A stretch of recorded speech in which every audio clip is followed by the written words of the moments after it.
Entonces, es un hombre de 24 años que su cuadro clínico es de adenopatías cervicales supraclaviculares indoloras de 6 semanas de evolución. Al interrogatorio les refiere estos síntomas, sudoración nocturna, dolor, digo, mencionaba que no habían dolido, pero parece ser que ya dolieron tras la ingesta de alcohol. Aquí les ponen la exploración física, ¿no? En empatía les ponen el tamaño, no adheridas, esplenomegalia, los signos vitales y les ponen los estudios de laboratorio, ¿no? Les ponen la biometría hemática, les ponen la velocidad de sedimentación globular, la DHL y al paciente también se le toma una tomografía, ¿va?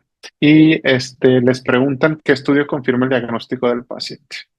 Déjenme les lanzo la encuesta. Bueno, vamos a pasar a la siguiente pregunta. Pues se hace lo que ustedes pidieron, ¿no? Bueno, la mayoría. Una biopsia de ganglio. Me finalizo la votación. Y les reportan esto. Soy las de Ritt-Sternberg, CD30 positivo. ¿Cuál es el estudio de elección para estadificar esta enfermedad? Muy bien. Y la última pregunta dice, se inicia manejo con esquema ABBD y les preguntan cuál es el efecto adverso más grave asociado a bleomicina. Muy bien. Vamos a regresarnos tantito al caso clínico, ¿va? Entonces, es un hombre joven, ¿no? Es un hombre de 24 años que no menciona ningún otro antecedente. Y generalmente, pues las neoplasias hematológicas en pacientes jóvenes, pues así se van a presentar, ¿no? Generalmente así se van a presentar, sin ningún antecedente, ¿no? Entonces, pues bueno, entonces, ¿por qué viene este paciente con ustedes? Viene por ganglios y síntomas B, ¿no? Aquí llamamos síntomas B, pérdida de peso y sudoraciones nocturnas, ¿no? Eso es bien, bien, bien importante. Entonces, pérdida de peso significativa, ¿no? Que es más del 10% en los últimos 3 meses. Entonces, estas adenopatías son indoloras, tienen aprox 6 semanas de evolución, o sea, esto parece algo como subagudo, ¿no? De 6 semanas de evolución y al interrogatorio refiere pues síntomas B, como habíamos dicho, sudoración nocturna, parece que los ganglios, esto la verdad es que yo nunca lo he escuchado, pero como para que los exámenes siempre lo mencionan, ¿no? O sea, está bien, a la exploración física, adenopatías, les mencionan los signos vitales y creo que algo bien importante es la VSG, está en 65, la DHL también está elevada y tiene adenopatías supra e infradiafragmáticas y tiene esplenomegalia, ¿vale? Y el paciente tiene fiebre, bueno, en este momento no, pero bueno, también fueron parte de los síntomas, ven, ¿no? Fiebre, sudoración nocturna, pérdida de peso.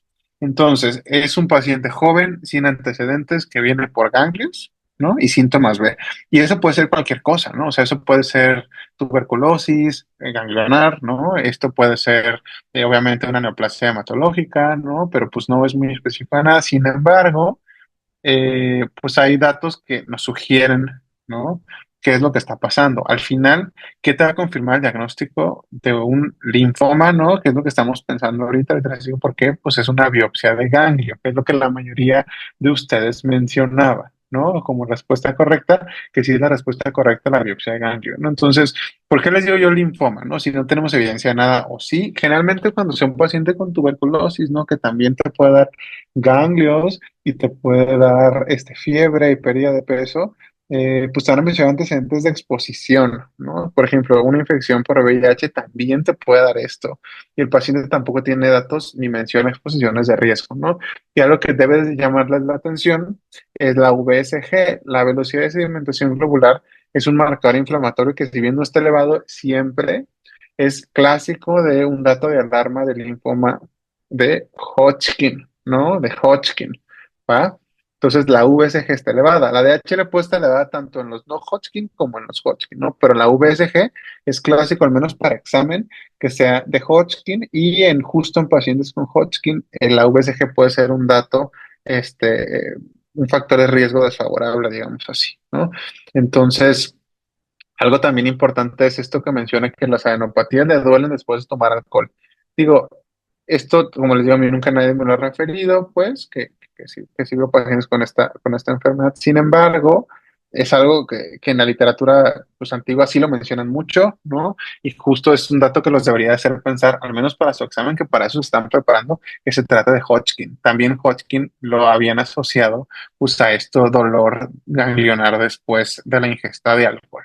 ¿Va? Entonces, el diagnóstico de linfoma, que el linfoma es una neoplasia de ganglios linfáticos, es con una biopsia excisional, no por aguja fina, no por truco, una biopsia excisional, ¿no? Entonces, les mencionan otras enfermedades, por ejemplo, la pérdida de médula ósea. Digo, pues no sabemos si el paciente tiene infiltración a hueso, ¿no? Entonces, puede ser útil, pero no nos va a dar el diagnóstico, ¿no? O sea, hay que ir por un ganglio, ¿va? Anticuerpos contra Epstein-Barr, pues obviamente en mononucleosis infecciosa, en infección crónica activa por Epstein-Barr, tampoco pareciera, ¿no? Y enzima convertidora de angiotensina elevada del suero. Recuerden que este es un parámetro útil para el diagnóstico de sarcoidosis, que la verdad es que no mencionan que el paciente tenga ninguna alteración pulmonar, entonces la verdad es que es algo muy poco frecuente. Va, vamos a borrar esta respuesta y vamos a seguir un poco. La siguiente les dan la biopsia, ¿no? Que es lo que ustedes pidieron. Y la verdad es que no va a haber ninguna célula, o sea, no va a haber ninguna enfermedad que les digan Ritt-Sternberg más que el linfoma de Hodgkin, ¿no? Entonces, pues ya les dicen que tiene células de Ritt-Sternberg, pues prácticamente ya les dan el diagnóstico, ¿no? Este paciente tiene un Hodgkin y todos los linfomas se estadifican actualmente, si es posible, con la clasificación de Ann Arbor, que es con el PET, ¿no? Una tomografía de emisión de positones. La verdad es que es la enfermedad que más se ha beneficiado del uso porque linfoma, ¿no? Del PET, porque además de ayudarnos a decidir mejor qué paciente está en respuesta completa, ¿no? También nos ayuda en algunos casos a intensificar o a desescalar el tratamiento de acuerdo al PET, ¿no? Entonces creo que es la enfermedad que más utilidad tiene este estudio de imagen, ¿no? Antes se utilizaban tomografías, pero la verdad es que no es suficiente, ¿no? O sea, el PET realmente es fundamental en el tratamiento tanto de los Hodgkin como de los no Hodgkin, ¿no? Pues un gamma gamma óseo, la verdad es que no tiene ninguna utilidad. Y una placa de tórax tampoco, la relación C4-CD8, pues te ayuda a evaluar algunas inmunodeficiencias, pero la verdad es que no tiene mucho sentido pedirlo en este momento, ¿no? Por lo que la respuesta correcta es un PET, ¿no? Un PET-CT, se los voy a seleccionar, ¿de acuerdo?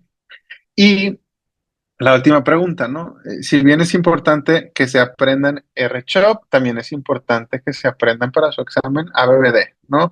¿Por qué? Porque siempre va a haber una pregunta tanto de no Hodgkin como una de Hodgkin, ¿no? Entonces, el Hodgkin tradicionalmente, y ahorita ya estamos un poco más adelante que eso, afortunadamente, pero tradicionalmente hasta hace antes, yo creo que unos 5 años, todos los pacientes se trataban con ABVD, ¿no? Que son cuatro medicamentos, doxorubicina, bleomicina, vinblastina y dacarbazina, ¿no? Y cada uno de estos medicamentos tiene efectos adversos peculiares, ¿no? Que justo es algo que les pueden preguntar a ustedes, ¿no? Si bien no lo van a prescribir, pues es importante que conozcan los efectos adversos, ¿no? Y el de la bleomicina, digo, no lo tenían por qué saber, pero ahora ya lo saben, ¿no? El efecto adverso más temido, más grave es la fibrosis pulmonar. ¿Va? La rotura esplénica, la verdad es que no tiene mucho sentido en esto, ¿no? Se puede dar, por ejemplo, en mononucleosis, ¿no? En infección por este que hay esplenomegalías masivas, ¿no? Que se puede romper el vaso. Sí, estomastitis o mucositis, prácticamente todos los agentes quimioterápicos lo pueden dar, pero no es lo más grave, ¿no? Y generalmente se asocia, por ejemplo, en este caso a la doxorubicina. Y las fracturas patológicas podrían ser efectos adversos de quimioterapia que incluye esteroides, por ejemplo, ¿no? O en pacientes con mieloma múltiple, pero no es el caso del paciente, ni tampoco es algo grave que esperaríamos con este tratamiento que vamos a empezar. ¿De acuerdo? Bueno, antes de pasar a la revisión del tema, ¿alguien tiene alguna pregunta del caso clínico? O sea, me interesa mucho que sepan, uno, al final, el problema aquí, o sea, el caso clínico viñeta que están enfrentando es una persona con adenopatías y síntomas B, que eso lo pueden causar muchas cosas, ¿no? VIH, ¿no? Epstein-Barr, ¿no? Tuberculosis, linfoma, ¿no? Y pero ya les presenté un poco de los datos que les deberían de hacer pensar en esto, que no tiene antecedentes, que el paciente era sano, que no tiene datos exposicionales, etcétera. ¿De acuerdo? ¿Dudas o preguntas antes de pasar a la revisión?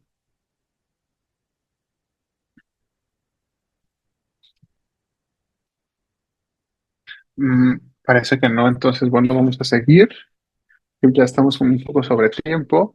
Entonces, ¿qué es el linfoma de Hodgkin? El linfoma de Hodgkin, pues es obviamente una neoplasia hematológica maligna, es un cáncer de los ganglios linfáticos, ¿no? Pues es frecuente en el grupo de adolescentes y adultos jóvenes, pero también es nuevamente frecuente en los pacientes de la sexta y séptima década de la vida, ¿no? Si hay un rol del virus de Epstein-Barr, sin embargo, pues no es un rol definitorio y no es necesario, ¿no? Hay pacientes que no lo tienen y van a desarrollar esta enfermedad, ¿no? Entonces, como les mencionaba, pues estos pacientes van a tener esta viñeta de adenopatías y síntomas B, ¿no? Más o menos casi la mitad van a presentar sudoración nocturna, pérdida de peso significativa y fiebre recurrente, fiebre importante, ¿no? Y los ganglios linfáticos generalmente son no dolorosos, generalmente, al menos en el grupo de adolescentes y adultos jóvenes, van a ser supraclaviculares, supradiafragmáticos, pero pueden aparecer en los ambos lados del diafragma, ¿de acuerdo? Y también pueden presentar hepato y esplenomegalia.